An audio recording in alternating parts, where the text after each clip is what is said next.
Hello बच्चों, नमस्ते। कैसे हैं आप सब लोग? उम्मीद है शानदार, जिंदाबाद, जबरदस्त होंगे। बच्चों, बहुत वेट किया है आपने इस वीडियो का। नो डाउट ये बीच बीच में शेड्यूल हुई, फिर हटी, और फिर आपने लगातार कमेंट्स किए। हालांकि संडे से तो मैं यहाँ था ही नहीं, तो मैं कहीं बाहर था, इस वजह से मैं वीडियो नहीं बना पाया। बट संडे से पहले भी एक दो बार शायद शेड्यूल हुई है, उस पर नहीं बन पाई थी।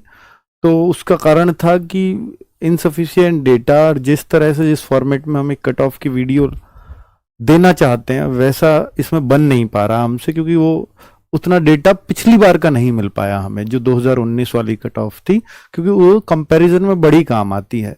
हालांकि वैकेंसीज उस बार अलग थी, इस बार अलग है। पहले इस बार सीबीटी 2 सबका सेम होगा, उस बार अलग अलग लेवल का अलग अलग हुआ था।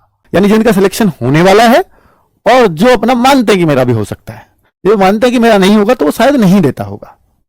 ठीक है, तो कुल मिलाकर के कि भाई, तो ये एक मतलब ऐसा एवरेज है जो 50 से नीचे ही जा रहा है ऑलमोस्ट। तो इससे इंगित होता है कि ये पेपर हार्ड तो आया है ना, पेपर मुश्किल तो आया है। तो कट ऑफ पे कितना डाउन जाएगी, कितना अप करेगी, देखिए अब तो ये एक तुक्का मारने वाली बात होगी। क्योंकि पिछली बार का अगर मेरे पास ये डेटा होता तो फिर मैं आपको बता पाता कि पिछली बार ये एवरेज 57 था और अब की 47 रह गया, तो फिर मैं देख पाता कि ये 10 नंबर हार्ड आया है पेपर, 10 नंबर कम कर पा रहे हैं बच्चे। तो उससे कंपैरिजन मेरे को, क्योंकि पिछली बार की मुझे ऑफिशियल कट ऑफ है, तो मेरे को आसान होता सीबीटी 1 का आइडिया लगा पाना।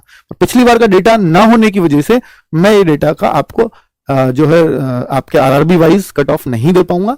सिर्फ इतना ही डेटा बना करके लेके आया हूं, और मुझे लगता है कि भाई अब ये जो आइडिया है आप ये लगा सकते हैं। क्योंकि देखो, दो चीजें हैं, एक तो आपका पेपर मुश्किल, और दूसरा आपकी जो ये जो पेपर हुआ है इस बार की जो लेवल वाइज कट ऑफ लगनी थी वो इस बार नहीं लगेगी। इस बार एक कम आरआरबी वाइज तो कट ऑफ आएगी, लेकिन लेवल वाइज नहीं आएगी, और जनरल, ओबीसी, एससी, एसटी उस हिसाब से अलग अलग कट ऑफ देखने को मिलेंगी।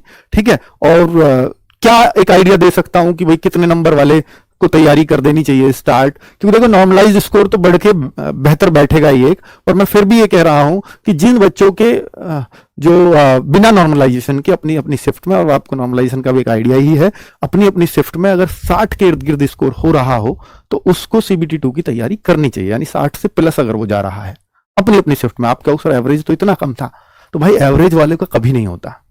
ठीक है, एवरेज से ऊपर जाना पड़ता है। तो मैं एक 60 इसलिए कह रहा हूं क्योंकि यूआर के कैंडिडेट्स भी इस बात को सुन रहे हैं, तो जनरल, ओबीसी, एससी, एसटी, तो अब ये तो एग्जैक्ट आइडिया लगा पाना थोड़ा मुश्किल ही है।